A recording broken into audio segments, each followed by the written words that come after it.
জাপানে ভয়াবহ ভূমিকম্পে নিহতের সংখ্যা বেড়ে ১৩তে দাঁড়িয়েছে। নিরাপদে সরিয়ে নেওয়া হয়েছে অন্তত ১০,০০০ মানুষ। ভূমিকম্প মোকাবেলায় জাপানে যে বিশ্বজোড়া খ্যাতি রয়েছে, মঙ্গলবারে এই দুর্যোগ তাকে কঠিন পরীক্ষায় ফেলেছে। ধসে পড়া বিভিন্ন স্থাপনায় আটকা পড়েছেন বহু মানুষ। আশঙ্কা করা হচ্ছে বাড়তে পারে হতাহতের সংখ্যা। ভূমিকম্পের পর কুয়ামোতোর যোগাযোগ ব্যবস্থা ও শিল্প উৎপাদন অচল হয়ে পড়েছে। বিধ্বংসী এই প্রাকৃতিক দুর্যোগের সবশেষ তথ্য নিয়ে জাহিদুল আলমের রিপোর্ট। জাপানের শক্তিশালী ভূমিকম্পের পর সময়ের সাথে পাল্লা দিয়ে চলছে উদ্ধার অভিযান।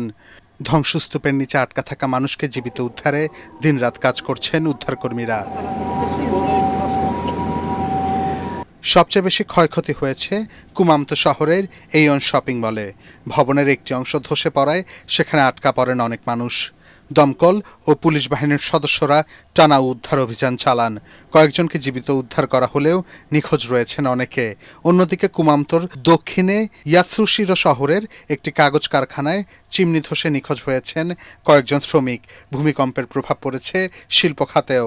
আফটার শকের শঙ্কায় বন্ধ রাখা হয়েছে ওই অঞ্চলের প্রায় সব কারখানা।